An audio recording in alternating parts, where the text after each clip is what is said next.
Thank you Jesus, hallelujah. परमेश्वर आप सबको ब्लेस करें। मैं पास्टर मोनिका आप सबका दिल से वेलकम करती हूँ। मैं आप सबको एक छोटा सा वचन लेकर आई हूँ आपके, ताकि आप जान सको कि जब हम दुखों में होते हैं, परेशानी में होते हैं, हम तो हम कई बार हमारा मन टूट जाता है, तो हम इसमें क्या करें। हालेलुया। तो हमें कोई रास्ता नज़र नहीं आता, ऐसा लगता है कि परमेश्वर हमें छोड़कर चला गया है।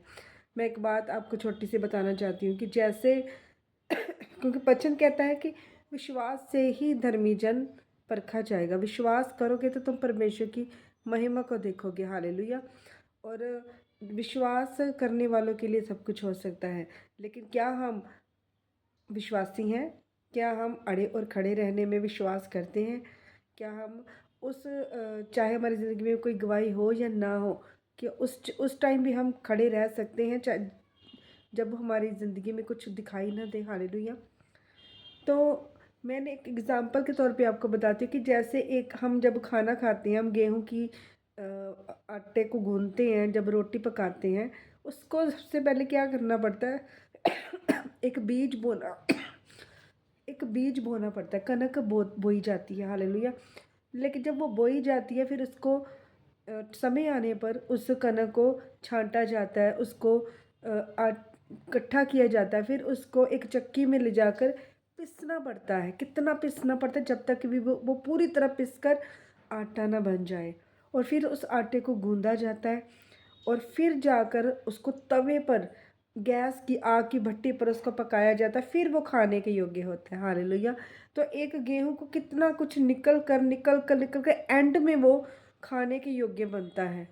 हालेलुया। तो ऐसे ही हमारी मसीह लाइफ है कि जब हम मसीह में आते हैं तो हमें पहले बढ़ना पता है, विश्वास करना पड़ता है, प्रार्थना करनी पड़ती है, बाइबल पढ़नी पड़ती है, फास्टिंग करनी पड़ती है, अपना हर हिस्से का दशवांश देना पड़ता है प्रार्थना का, इससे अपनी सैलरी का, अपनी इनकम का, हर तरीके से परमेश्वर को प्रसन्न करना पड़ता है।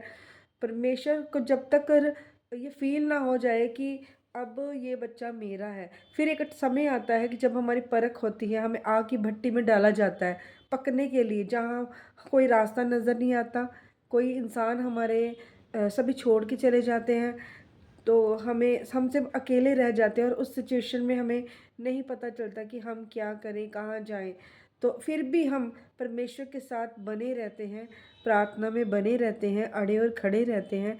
तो वो परख का समय परमेश्वर ख़त्म करता है। आँख वाली भट्टी का जो समय है, वो तपने का समय है, वो जब निकल जाता है तो परमेश्वर आपके जीवन में वो फल आपको गिफ्ट से भरता है। हालेलुया। फिर आपकी ज़िंदगी में आशीष बरकतें आती हैं। लेकिन अगर कोई उस परख में कमज़ोर पड़ गया, या पीछे हट गया, या खड़ा नहीं रह सका, या कमज़ोर पड़ गया, तो फिर वो उसकी ज़िंदगी में वो टेस्टमनी वाला लेवल नहीं आ सकता।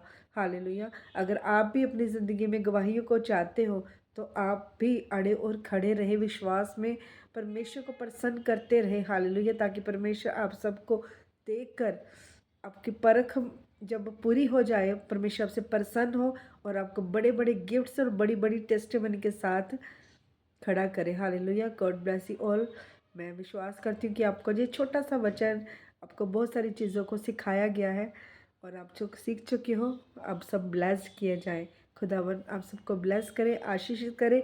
आपकी फैमिलियाँ, आपके फाइनेंस, आपके आना जाना, आपकी कारें, स्कूटरें, बसें, आपकी फैमिलियों को बस परमेश्वर तेरे लहू में कवर करती हूँ, और सब कुछ परमेश्वर तेरे हाथों में सौंपती हूँ। प्रभु यीशु मसीह के नाम से मैं प्रार्थना को मांगती हूँ। आमीन। God bless you all. फिर मिलेंगे खुदावन की हजूरी में। God bless you.